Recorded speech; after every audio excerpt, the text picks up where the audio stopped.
তদন্তের এক পর্যায়ে আমরা জানতে পারি যে যিনি মারা গেছেন তার নাম ওবায়দুল্লাহ, বয়স 30, তার বাড়ি হচ্ছে নরসিংদীতে শিবপুরে, এবং তিনি এখানে গণস্বাস্থ্য হোমিও, অর্থাৎ আপনারা জানেন যে বাইতুল মোকাররম উত্তর গেটের পাশে গণস্বাস্থ্য হোমিও নামে একটা আপনার প্রতিষ্ঠান রয়েছে। ওই প্রতিষ্ঠানের একজন কর্মচারী ছিলেন, মূলত তিনি পাবলিসিটির কাজ করতেন। তারপর থেকে আমরা আমাদের তদন্ত জোরদার করি, আমাদের একাধিক টিম বিভিন্ন জায়গায় আমরা অভিযান পরিচালনা করি, তথ্য সংগ্রহ করি। তথ্য সংগ্রহ করার পরে এক পর্যায়ে জানতে পারি যে আমাদের যে ঘটনাস্থল, প্রকৃত ঘটনাস্থলটা আমরা উদ্ঘাটন করতে সমর্থ হই, এবং সেটা হচ্ছে কমলাপুরের জসিমউদ্দিন রোডে, ছবি জসিমউদ্দিন রোডে। এবং পরবর্তীতে আমাদের তথ্য প্রযুক্তি সহায়তা এবং আমরা যে তথ্য যেগুলো আমরা সংগ্রহ করি তার ভিত্তিতে আমরা একজন সদস্যকে হেফাজতে নিই। তিনি তারই রুমমেট, অর্থাৎ নিহত ওবায়দুল্লাহ রুমমেট, তার নাম শাহিন।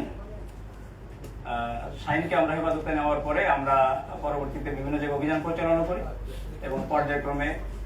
মাথা, তারপর হচ্ছে, এবং আজকে ভোরে এখন অভিযান অব্যাহত আছে। সেখান থেকে আমরা আপনার বডির আরো একটি অংশ আমরা উদ্ধার করেছি। আমরা যতটুকু জানতে পেরেছি 7টি অংশে খণ্ডিত করা হয়েছিল, আমরা 6টি অংশ উদ্ধার করতে পেরেছি, এবং অপর একটি অংশের জন্য এখনো পর্যন্ত আমাদের আপনারা ঢাকার আমিন বাজারের আপনারা সালেপুর সেতুর নিচে এখনো অভিযান অব্যাহত আছে। আর ইতিমধ্যে আমরা বেশ কিছু কাজ করেছি, সেটা হচ্ছে তাকে হত্যাকাণ্ডে যে ব্যবহৃত হয়েছে চাপাতি, সেই চাপাতিটি আমরা জব্দ করেছি, এবং এই লাশের খণ্ডিত অংশ পরিবহনের সাথে ব্যবহৃত হয়েছে যে বাইসাইকেল, সেই সাইকেলটি জব্দ করা হয়েছে। নিহত ব্যক্তির যে মোবাইল ফোনটি সেটা জব্দ করা হয়েছে, এবং আরো একজন আমরা প্রত্যক্ষদর্শী সাক্ষী পেয়েছেন, যিনি এই তার লাশ, অর্থাৎ লাশের খণ্ডিত অংশ বহনে যিনি বহন করতে সহায়তা করেছেন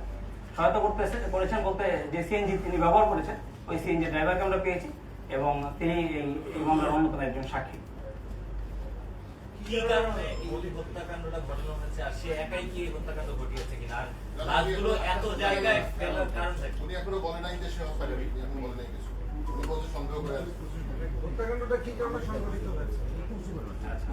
আমরা আমাদের যে তথ্য প্রমাণ এবং প্রাথমিকভাবে আমরা তাকে যখন হেফাজতে নেওয়ার পর আমরা জিজ্ঞাসাবাদ করি। জিজ্ঞাসাবাদের পরে আমরা জানতে পারি যে এই যে ওবায়দুল্লাহ, যিনি মূলত হচ্ছে হোমিওপ্যাথি যে প্রতিষ্ঠানে চাকরি করতেন, তার যে রুমমেট, অর্থাৎ আমরা যাকে বলছি শাহিনকে হেফাজতে নেব, জানতে পারি মূলত হচ্ছে 27 তারিখ দিবাগত রাতে শাহিন ছিল হিরাজিল যে হোটেলটা আছে, হিরাজিল হোটেলের কর্মচারী। সেখান থেকে তিনি যখন ফিরছিলেন তখন এই যে ওবায়দুল্লাহ তাকে ব্যানসন সিগারেট নিয়ে আসার জন্য বলে, কিন্তু ওবায়দুল্লাহ তাকে বলে, শাহিন তাকে বলে যে তার কাছে পর্যাপ্ত টাকা নেই, তো আনতে পারবে না। তো সে বাসায় চলে আসার পরে আবার তারা 6 তলাতে থাকতো আপনার জসিমউদ্দিন রোডে, তো সেখান থেকে আবার তাকে সিগারেট আনার জন্য পাঠায়। সিগারেট নিয়ে আসার পরে আবার তাকে এই নান রুটি এবং কাবাব আনার জন্য পাঠায়। এই যে কাবাব এবং নান রুটি নিয়ে আসলেও কিন্তু ওই দেখা যাচ্ছে যে ওবায়দুল্লাহ একাই খেয়েছে, কিন্তু তাকে শেয়ার করেনি। এরপর যেটা হয়েছে যে আপনার ওবায়দুল্লাহ ওই জোরে জোরে কথা বলছিল, ও যেহেতু ক্লান্ত ছিল এবং ওর পরিস্থিতি বিরক্তও ছিল, এক পর্যায়ে শোয়ার চেষ্টা করছিল, ঘুমানোর চেষ্টা করছিল, তখন ওই বারবার জোরে জোরে কথা বলার কারণে সে বিরক্ত হয়ে তখন তাকে ফোন আস্তে কথা বলার জন্য অনুরোধ করলে তাদের মধ্যে ঝগড়া শুরু হয়। ঝগড়া বিবাদের এক পর্যায়ে এই যে ওবায়দুল্লাহ যিনি নিহত হয়েছেন, তিনি এই শাহিনকে বিভিন্ন অকথ্য ভাষায় গালিগালাজ করে, তার মা বাবাকে উদ্দেশ্য করে গালিগালাজ করে। এবং এখানে আরেকটা বিষয় আছে, সেটা হচ্ছে শাহিন যে বাসাটা থাকবে, এই বাসাটার ভাড়াটিয়া হচ্ছে মূলত হচ্ছে মারুফ, শাহিনের বন্ধু, এবং ওবায়দুল্লাহ, দুইজন। মারুফের অবর্তমানে এই আমাদের যে আমরা যাকে পেয়েছি হত্যাকারী হিসেবে, সেই শাহিন এখানে অবস্থান করতেন, এবং গত 3 মাস যাবত তারা এই বাসায় ছিলেন। এবং এই তর্ক বিতর্কের এক পর্যায়ে তাদের দুজনের মধ্যে তীব্র বাদানুবাদ হয়, এবং এক পর্যায়ে এই আমাদের যে ডিসিস্ট, তিনি ওই তার যে কাপড় চোপড় যেগুলো আছে ধোয়ার জন্য, গোসলখানায় কাপড় ধোয়ার জন্য গেলে কাপড় ধোয়া শুরু করলে ওই রাগে ক্ষোভে এই যে যে হত্যাকারী শাহিন সে আসে এবং উপর্যুপরি তাকে ওই ঘাড়ে এবং গলায় চাপা দিয়ে এবং পরবর্তীতে নিজে বাঁচার জন্য এটাকে বিভিন্ন অংশে খণ্ড করে একটি অংশ আপনারা জানেন যে নয়াপল্টনের এখানে আনন্দ কমিউনিটি সেন্টারের বিপরীতে দুটি হাত ও ফেলেছিল আপনাদের বাইতুল মোকরমের একটি গেটের পাশে, একটি পা ফেলেছিল আপনার কমলাপুর রেল স্টেশন সংলগ্ন একটা এলাকাতে, তারপর মাথাটা ফেলেছিল হচ্ছে আপনাদের উটের খামার যেটা আছে এখানে মধ্যে কমলাপুরে,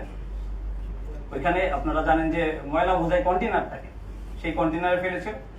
এবং তার তথ্যের ভিত্তিতে আমরা কন্টেনারে খোঁজ করে না পেয়ে পরবর্তীতে যখন জানতে পারি কন্টেনারটা পরিবহন করে নিয়ে গেছিল যাত্রাবাড়ির মাতোয়াইলে এবং সেখানে আমরা পরবর্তীতে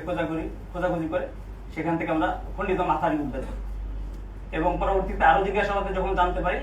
যে বাকি অংশগুলো কোথায় আছে তখন সে জানায় যে এই বাকি অংশগুলো আপনার আমিনবাজার সালিপুর ব্রিজ থেকে সে ফেলেছে এবং পরবর্তীতে সেখান থেকে আমরা অভিযান অব্যাহত রেখেছি। একটি অংশ আমরা ইতিমধ্যে পেয়েছি, আরেকটা অংশের সন্ধানে অভিযান অব্যাহত আছে।